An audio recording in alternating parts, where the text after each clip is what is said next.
Hey everyone, welcome to this episode of SBJ Live. I'm Dan Kaufman. Thank you for being here. This is Global Partnerships, a strategic approach for brands working in combat sports, presented by the PFL. I am here at a hotel, as you can see, in New York City at the Marriott Marquis because we've got our Sports Business Awards tonight. But I'm thrilled to be with you right now, and I will get to our panelists in just a minute. But first, as you are joining the platform, hello, welcome. If this is your first time, I've got a couple of things that I always go over on every episode of SBJ Live. If it's not your first time, I'm sorry, you got to hear them again, but I'm going to reiterate them. It's two things, but they're interrelated, right? Really, they all relate to getting you involved in this discussion, you, the audience, right? We want your interaction. This is live, so it's meant to be interactive. It's not taped. It's not just a podcast that goes out there and you can listen to it. We want your questions, right? That's one of the things that we want. We want you to submit your questions. There's a little questions tab on the right-hand side. Submit your questions as they pop into your head. We'll get to them throughout. We won't wait till the end. And you can upvote questions. So if there's a ton of questions there and you want to upvote the ones you want to make sure we get to, make sure you upvote them because we'll get to those first. And then next to the questions tab, there's a chat bubble tab, whatever you want to call it. That's where you can message us. And what I would encourage everyone to do right now is to introduce themselves in that chat tab, say who you are, where you're coming from. And if you see people that you know who are messaging in there, go ahead and message them back. Okay. All right. So those are the two important rules for a successful SBJ Live. The third important rule is to have fantastic panelists, and we've got two of them, and I'm really excited to have them here. I will give each of them about 30 seconds to introduce themselves. Ryan Megan, CMO of Dude Wipes, Brian Kalka, CCO of the Professional Fighters League. And why don't I start with Ryan? Go for it, Ryan. Hey, thanks a ton for having me here, Dan. Super excited to be here to join everybody today. I'm Ryan Megan, co-founder and CMO of Dude Wipes. Used to wear many, many hats. Now we've grown a little bit over the past few years or decade. And, I do all things marketing and super, super pumped to talk about two of my passions today, business and sports with you guys. Thanks, Ryan. Brian. Hey, everybody. Brian Kalka, Chief Commercial Officer for the PFL. Really excited to be here. And a huge thanks to our valued partner, Dude Wipes and Ryan Megan for joining us today. I run all commercial operations and revenue for the Professional Fighters League across the world. So excited to be here and kick it off. Thanks, Brian. I see folks introducing themselves. Keep doing that. We want to know who you are and where you're coming from. And if you've got questions, put them in the questions tab. We will get to your questions. All right, Brian, I put this in social media posts to promote this. Let's get back to it. Let's hear the story about how this all came together, which everyone sees right here, which I understand from talking with you before came together in less than a week. Like we're talking 6 days. Tell us that story. It's obviously timely for everything. And you see the Dude Wipes brand right there. How does a deal like that come together in 6 days? Yeah, it's a as we said before the show here, it's a beautiful and fantastic photo. Super, super pumped to have won the Preakness and get everything that comes along with that. But yeah, the crux behind the deal, it came together. They approached us Monday of race week. So last week, Monday, a person I knew that works at the Oakview Group connected me with this guy, Eric, that works with Apex Marketing that was representing a bunch of the jockeys. So it seemed like a fantastic opportunity. We've looked at doing stuff in the Derby before, other horse racing things, and it never really came to fruition. But it was a great last minute deal. You'll learn we like to do that type of stuff and take advantage of great bang for our bucks in situations like that. And so we were on Jamie, who rode Seize the Gray, and he ended up getting in the winner's circle. And so logo was all over his pants, wore the hat afterwards and in the winner's circle, and just a fantastic moment for the brand. We'll get into, many different partnerships we've done over the years, and never really seen the winner's circle. So it was a beautiful deal that came together within a few days. Shout out to Tim Martin, who's my right-hand man from Gallagher Sports, who helps me on all our sports marketing and sponsorship deals. We were able to get it done by Wednesday, prove the logos, get product out there, get the hats out there, and Seize the Gray and Jamie ran a great horse, and here we are. Amazing. First time doing something in horse racing? It was, yes. Yeah, interesting. All right, well, that's now. Take us back to this. There we go. It was many pounds ago. That is us on Shark Tank. That's me to the left, Sean Riley in the middle, and Jeff Klimkowski on the right-hand side. My two partners, we're all lifelong friends. We grew up in the south side of Chicago together. So we were living in an apartment over a decade ago now. Time absolutely flies. But over a decade ago, we started this thing out of our apartment near Wrigleyville. And we were baby wipes users. And so we had an aha moment. Back then, there were only brands for women and babies. So we thought if we could come up with a funny, blunt, masculine brand around a wipe that gets you cleaner, does a better job than toilet paper, wet cleans better than dry. Everybody remember that out there. Then we might be onto something, and we might be able to reach millions of guys out there that probably weren't wiping as good and getting as clean as they could. So we wanted to take this to the world with this new bathroom routine. So, of course, the very popular show Shark Tank has been out there for, I think they're on season 15, 16, 17, something like that now. So we were on season 7. We struck out a couple times in 2012, 2013. Finally, 2014, we had a good run and got to know the producers well by then. I think they just really liked our personalities and thought the brand was so catchy and innovative that if we ever grew it to a respectable size that was worthy to get on Shark Tank, they would give us a shot. So finally, in the spring of 2015, we got our shot, went out to LA, pitched the Sharks, came out of there with a deal with Mark Cuban. And that year as well, we got a nationwide deal with Kroger. So those two things kind of married up at the same time. And, the brand kind of took off from there. Very interesting. Take us then, Ryan, back to today then. And I'll ask the question this way. How would you best summarize Dude Wipes brand philosophy when it comes to working in sports? Yeah, we use sports as just a vehicle to get the name and the brand out there. We learned from a very early stage of the business. Way back in 2014, we sponsored Tyron Woodley in a big UFC fight.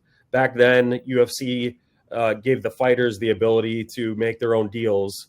So they kind of looked like their shorts kind of looked like a NASCAR back then with just logos everywhere. But with Tyron, we were able to get the huge butt panel with Dude Wipes on there. And we like to say from there, we invented advertising. So that was kind of our blueprint for people watching, saying, what are Dude Wipes? Well, it's a wet wipe, and the logo is on the guy's butt. I think I have somewhat of an idea of what this is. So it would spark that curiosity, get people talking, and start buzz. So in that fateful night in 2014, we actually trended number 3 worldwide on Twitter. And that's when we knew, we were always very confident, but that's when we really knew on the world stage that we absolutely had something here, and we just needed to keep grinding it out. So that was kind of our first venture into sports, and we haven't stopped since. So, we've done many deals over the years, and that was our first entrance into combat sports. And then, as you know, UFC kind of took over with the uniform deals. But we always kind of had that thirst to get back to that brand affinity that we started way back in the day in combat sports. And that's where we're here today with the awesome, innovative, and challenger brand, the PFL with Brian and company. So we're super excited to be a part of that. Brian, great transition to you. Similar question, but from the other side of the coin, right? Like, what's your philosophy when it comes to attracting brands like Dude Wipes or picking, brands that you want to work with, and why is the opportunity with the PFL unique? So, first of all, advertising, I think, is just incredible. So I would like to give hashtag. I want to give Ryan the credit. It's kind of cliche, but I think it really comes down to authenticity of how you choose who you want to partner with. And I think what was awesome is that we were introduced to Ryan and his team through our partner in Clutch Sports, and understanding and going in and having conversation with Ryan and Tim Gallagher, we realized that who they're trying to reach, which is a younger audience, fit us perfectly. And Ryan, made a joke for himself. I'll make my own joke, which is I literally started off our first call showing them my Amazon account to let them know how long I've been a fan and a user of the Dude Wipes products. And True Ryan, story. true story. And Ryan and I had a good like 3 minute laugh about it, but it was really true. Like we started to realize that there was this authenticity about what they were looking for, what their KPIs were. And then he said something that resonated so much that I've heard so much right now with all of our partners, which is we're getting really tired of partners that we have not willing to try different and unique and innovative things. They're very conservative. And so what we have that most people don't have is we're the league, we're the team, and we're the athletes. And so we were able to go and do a brainstorm with Ryan and come up with basically asking him, what are the things that you wish you were able to do? And like first off is talking shit, excuse my language, but like, he's like, how do we get fighters we should have fighters face off and let them talk shit before they get into the cage and have it with some product placement. And you start to go through that type of iteration from a partner standpoint, and you start to allow the partner to realize, oh, wait a minute, this isn't just a signage play or just a content play. It's literally a 360 approach to a partnership. It's how do you get more products sold? How do you use QR codes? How are you using brand awareness? And we usually go to all partners and say, tell us how you're going to measure us and let us go and crush it for you. And that has happened, knock on wood, so far with our partnership with Dude Products. And it's been amazing. And you see on the screen some of their branding. It's been great. It's been a lot of fun, and they're willing to take chances, and we're trying to take chances. And the fun part is we're not just a US-based brand. We are a global powerhouse right now, and we are creating right now the Champions League of MMA. And so it's a lot of fun to be able to grow with partners like Dude Wipes. Brian, talk us through what we're seeing in some of these, or Ryan, what's the unique value prop here? What are we seeing here? What are we seeing on this next slide? Yeah, so this is the setting here with a moderator and two guys talking shit, and they're obviously having some fun, and that's kind of the pillar of our brand is authenticity and having fun and bringing bathroom humor into everything to get the point across of what our product is and what our product does, and that resonates so much with consumers. And then when you can get a partner like PFL that leans into that with us, it just makes it work 10 times better when we're consumer facing, as opposed to, like Brian said, just a brand logo somewhere only goes so far. They also let us do really creative LEDs. We have LEDs that say "Don't grapple with toilet paper" and stuff of that nature in our unique shtick in potty humor. So again, being able to be with them, like Brian said, that they have full autonomy over everything and aren't as conservative as other partners and don't shy away from where we want to go as a brand with our messaging and our copy. It just allows us to present our brand to their fans and consumers and in our best light, putting our best foot forward so, that they are intrigued to try our brand. We've been throwing around the word authenticity, and a lot of people do, but I'm going to ask you guys what I think might be kind of a tough question, but like, how do you define authenticity in brand partnerships, right? Like, how do you really think it through, almost from, scientific perspective is not the right word, but from a real, like, analytical perspective? It's not just, I know it when I see it. Like, how do you define authenticity? Ryan, I'll start with you. Yeah, I would say, I think it's defined with someone's just true gut raw reaction of what they're seeing from you, and not being overly salesy, and when we can do this stuff like the cheeky humor, and then the fun talking shit stuff, or we're sponsoring round number 2. We do a $2,000 giveaway if there's a knockout in round number 2 as well that PFL fans can sign up for. So I think all that, sticking to kind of our brand morals and brand pillars of being authentic, that just shines through when we can just be ourselves. And the partners we're working with, we don't put huge, stringent pressure on them to not be themselves as well. Talk about it how you guys would talk about it. You know what I mean? So, and that goes for their fighters as well that do some social media for us. We give them a few broad talking points, and then we say, hey, whoever the fighter may be, just be yourself in this post and talk about how dude wipes, are incorporated into your daily routine, how you would say it. Brian, would you add anything to that definition?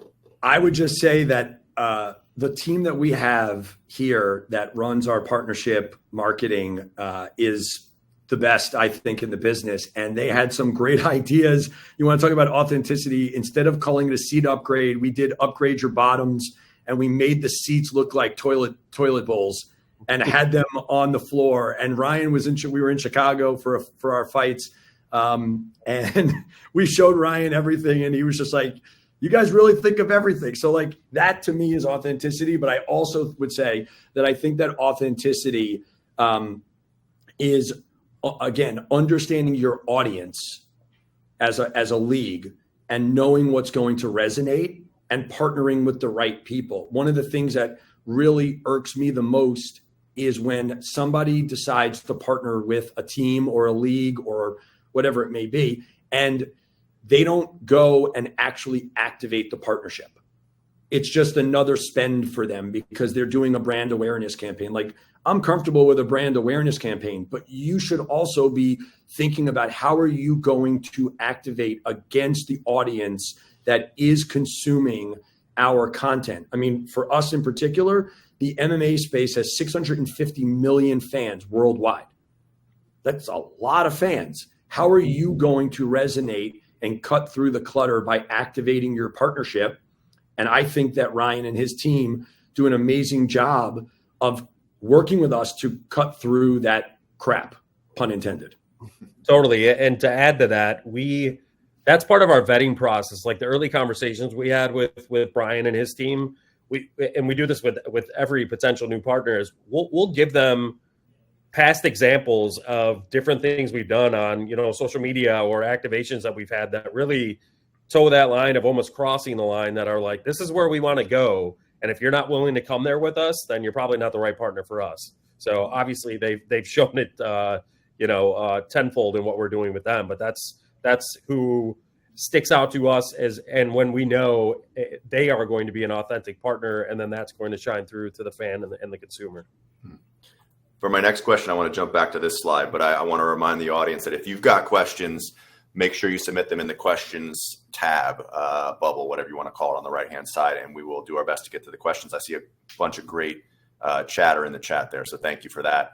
I'm going to go back to this slide because my question is related to, and Ryan, it's related to actually something I talked to you about when we were prepping for this, and I asked the question, and maybe it was a naive question on my part. I was like, how do you measure the return that you got from this, right? Like what kind of metrics are you applying to that? And I thought your answer was really enlightening for me and interesting, but give me that answer, but then also talk about like the other side of that, where there is a little bit of a different approach to thinking about ROI and metrics in brand advertising like this in sports. Yeah, absolutely. When we do these types of partnerships, people are always, curious, what's the ROI on that? How do you measure that and all that stuff? And, Sean, Jeff, and I we look at something like the Preakness or PFL as a brand building opportunity to gain brand awareness and get tons of eyeballs on the brand at a really cheap CPM. So that's the way we look at it. And then we have a whole other bucket of performance bucketing where we look at, ROAS and everything we're doing digitally and all that stuff within ecosystems like Amazon and all the .coms of our retail partners. So that's one side of the coin, but all the sports partnerships are strictly for building brand awareness and getting the name out there. I have so many CMOs and other founders come to me that are just absolutely terrified to spend $1 outside of performance marketing. And just look at what we've done. This year, we've done WrestleMania, we've done UFC 300, we have consistent partners like PFL, we did the Preakness, Harry Higgs won the Korn Ferry event on Sunday as well. And that's just, it's only May 22nd. So those things are cornerstones for our brand to what I think optically in the consumer's mind puts you in another stratosphere of like, wow, these guys are, really big, these guys are I got to try this thing. And that sticks with them the next time they see you in a store, or maybe they go to Amazon right away. And to your question, Dan, is, we're a national omni-channel brand that is in 20,000 stores and the leader in the category on Amazon. So it's really tough for us to scientifically measure what a sales ROI would be, because I don't know if someone's going right down the street to their local grocery store, or going to get it in one of the mass channels a couple weeks later, or on Amazon at some point in time. So we really look at it as, for the Preakness, for example, the viewership, I just got the numbers, was 5.5 million people, and we know what we paid for it. And that CPM was an absolute grand slam for us. So, any brand leaders out there listening today, I would really challenge you to take a look at the sports marketing and sponsorships side of things, because it can really help your brand in an enormous way for a lot cheaper than you think. Yeah, really interesting. And so the activation with the Preakness is a really interesting example on one side of the coin. I got to give a shout though, because you mentioned it in our pre-call to Zoomf, and I think Amir may have joined. But tell us about some of the work you might begin with them to maybe think a little bit more about some of the metrics around not necessarily that Preakness activation, but some of your other activations. Totally, yeah. So totally transparently, we cowboyed it for many years, and we're just like looking at our top line and bottom line year over year growth is crushing. Like, these things are working. But now, as we've grown and we have the resources to hire more people, use and invest in other platforms. We've just invested in Zoomf, which is a social listening tool. They also have a broadcast component that has AI software that has logo recognition, which is amazing. So Zoomf is going to be able to spit out some metrics for us and put some method behind the madness for us, which is great, which we're super excited about, from a impressions, engagement. It'll even put a ballpark media value on it. So it's a really cool tool that we're super excited about. And we were scrambling to get it set up last week before the Preakness, just in case we won, and we did. And now we're fully diving in.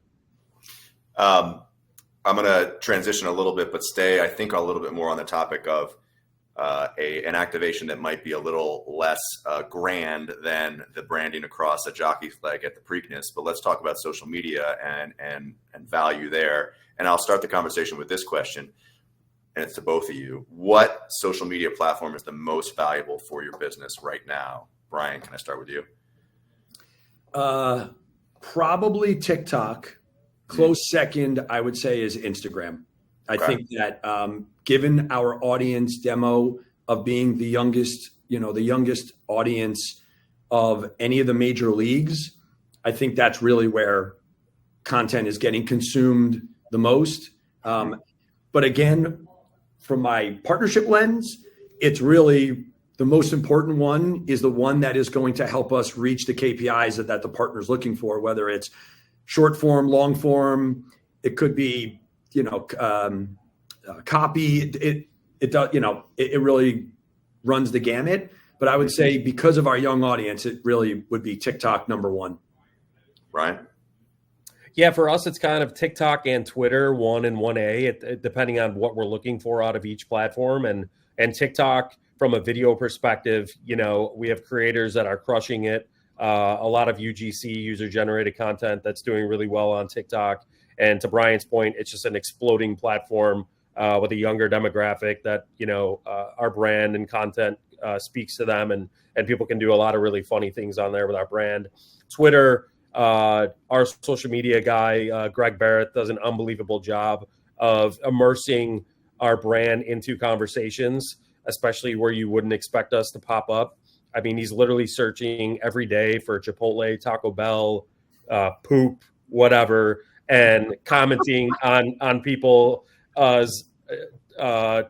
Whether you have 300 followers or 2 million followers, Greg's going to come for you and say, where do we send the wipes? Or you're going to need us after. And we do follow up with that. We do send wipes to people as well when they ask. So we walk the walk and talk the talk there. But Twitter is just great conversationally.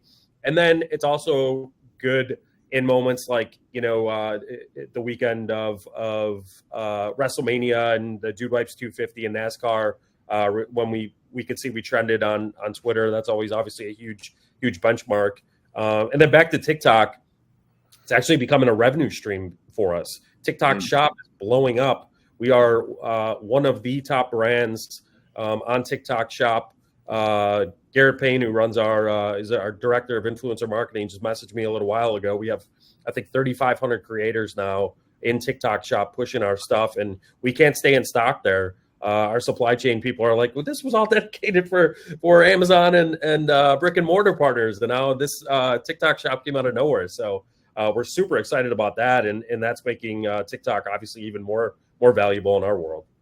Very interesting. Good problem to have, I suppose, Ryan. Yeah, for sure. So to the audience, if you got questions, throw them in the questions bubble there. I've got plenty more. And this next one actually came from a conversation that I was able to experience yesterday at our Force conference, SBJ's Force conference, which is still happening today as well. And that's on the intersection of sports and entertainment, and brand marketing within that is certainly a topic. But there was a presentation from someone from Reddit, and she actually was previously at Twitter, X, but now she's at Reddit and working on brand partnerships. Do you guys currently use Reddit, whether personally or professionally? I was surprised by the amount of opportunity that it seemed like there is within Reddit. Ryan, I'll start with you. We do use Reddit. Greg is very good at Reddit, if that's a thing, being good at Reddit, and well-versed in Reddit. I don't fully understand it myself or that entire world. I think there's a lot of layers to that onion, but Greg gets it and does kind of the same thing he does on Twitter there. Or if something big is going on with a partnership like we have in the sports world, he'll go post that in there and see if it does anything. But there's definitely a ton of value there. And we're also running some of our new national media campaign ads in Reddit as well. But I think it's a valuable world. Yeah. Brian? On a personal level, don't use it. On a professional level, we do use it. I think it's a great platform for fans to be able to, congregate. You're able to put your stuff out there as a league, like, for the PFL to go put all of our stuff out there, and then to really start watching and reading the comments from fans. So it helps you really kind of tailor yourself moving forward. Maybe certain things are resonating that we didn't think they would, so you do a little bit more on that or less on something else. So I think it's a very useful platform for the PFL. Again, when you're trying to go after the young audience that we have, you've got to try everything. So I think a place where someone can go and really give valuable feedback, not just, comments on X or Instagram that may be relevant or not relevant. There, it seems like there's more relevant, commentary for us to pay attention to and formulate opinions about where we go moving forward.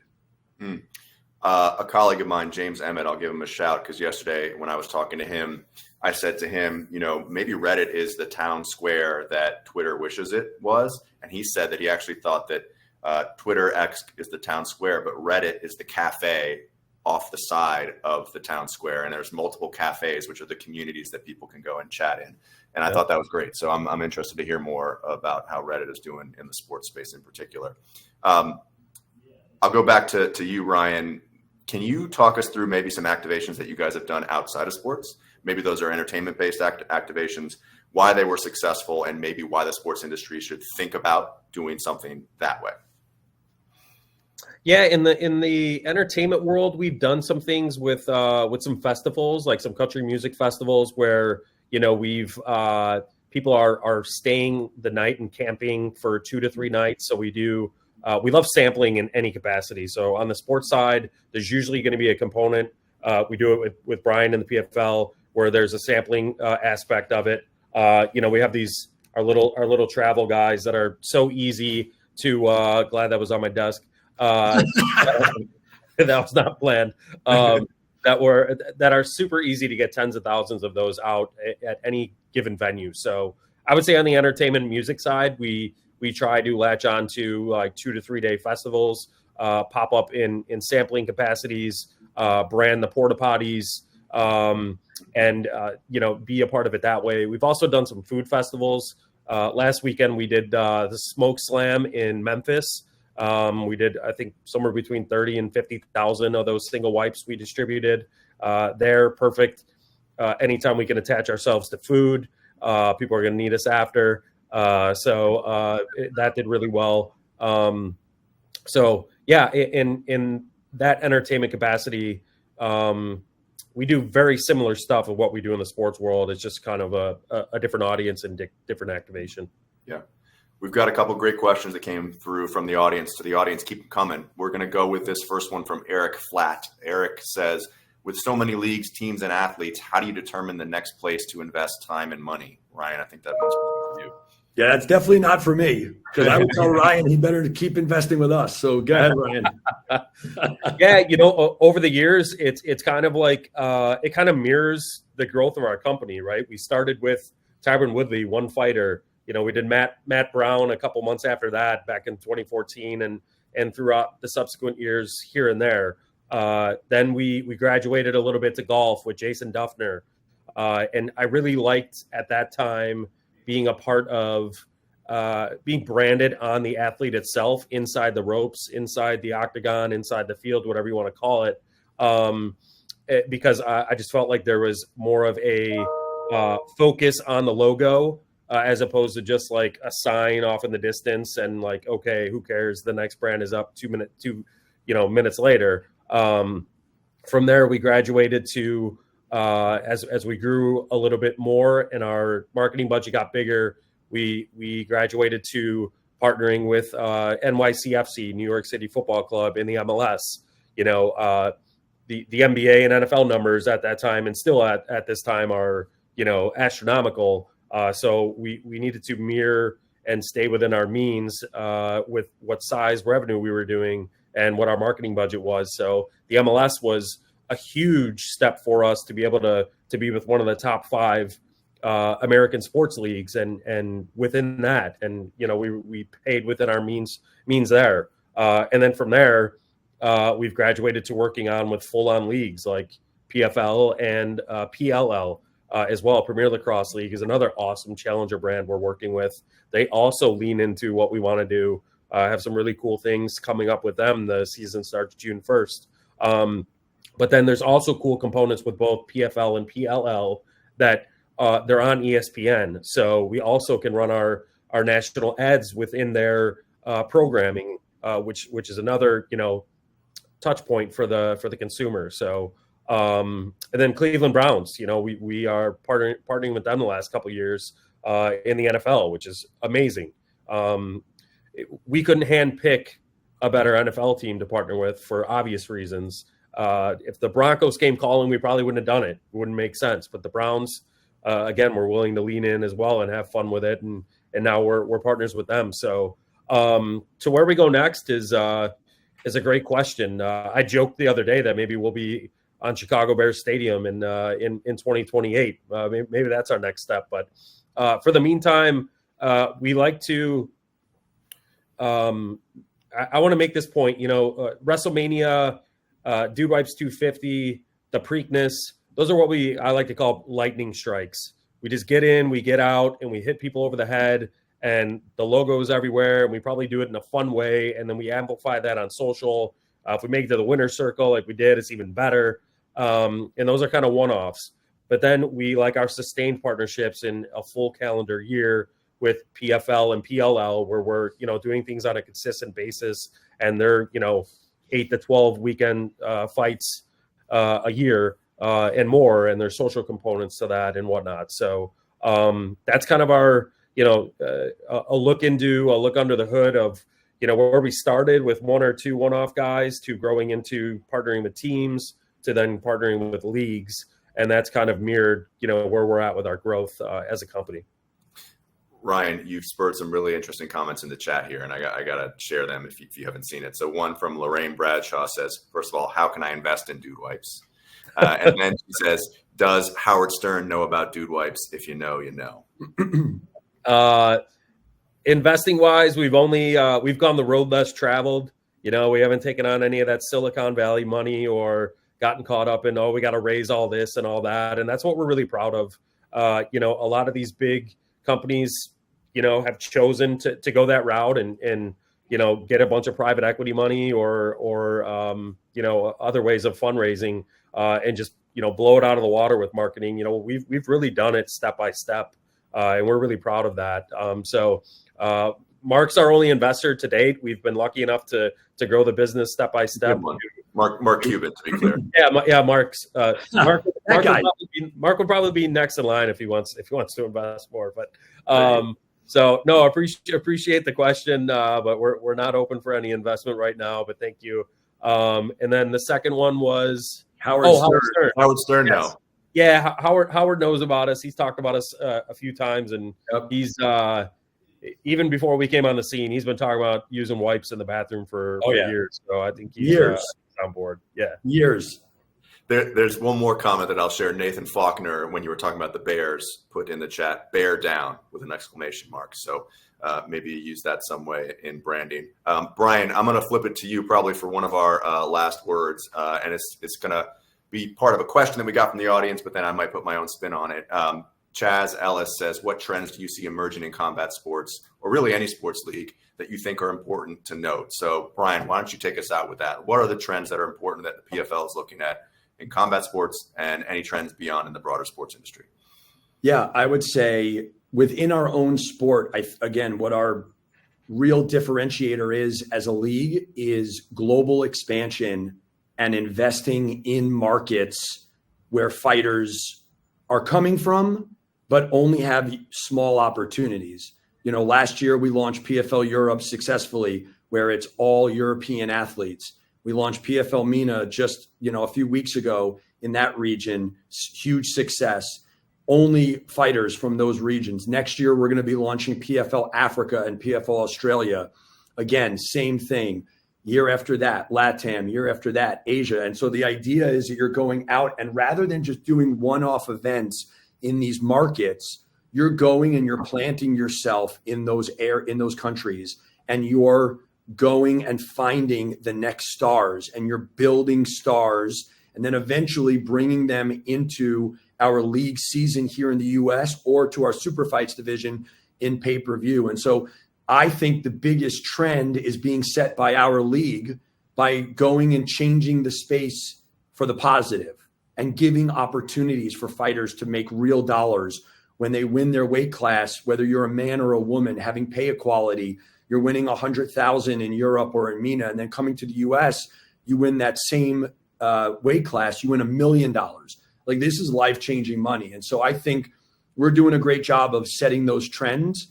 And that's one of the reasons why I joined the company a year and a half ago, is where we're going, what we're trying to do, being the dude products of our industry, of creating disruption in a space that hadn't seen disruption. Don Davis and Pete Murray will say it all the time.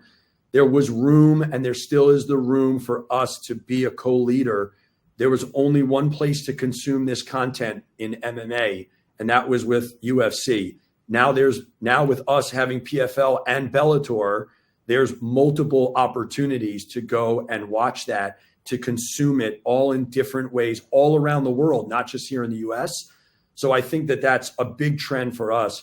On a partnership level, one of the things that I love that we're able to do, that because we're the league and the team per se, is product integration and product placement inside the actual cage or around that cage, whether it's squeeze bottles with a company, whether it's cans and hands with a partner like Celsius, whether it's, being able to have dude wipes around the cage if a fighter needs to wipe something off, or if part of their corner needs to wipe something off. Like, there's really great opportunities. If you're a team, whether you're in MLB, NFL, NBA, you're unable to do that because the league has to tell you what you're allowed to do and not allowed to do. So I think for us, our trend goes all the way back to that first conversation, which is being authentic, is being able to loop in our partners in those moments. And to Ryan's point about being on ESPN, We're on national television for every single one of our fights here in the US. And then across the globe, we're being shown with all of our media partners. Like, there's real opportunity there to have old school product placement, but just more in a real authentic way. Really well said. Thank you, Brian. Thank you, Ryan. Thank you both very much for taking the time to do this. Thank you to the PFL for the support. Thank you to the audience for taking the time. I'm Dan Kaufman with Sports Business Journal. I'm here at the Marriott Marquis Times Square because we have the Sports Business Awards Gala tonight, and there's still a few seats left. Over 1,100 plus sports industry folks will be there. So if you're in town, let me know. We'll get you there. Thank you guys very much. Have a great day. We'll see you next time. Thanks, everybody. Take care.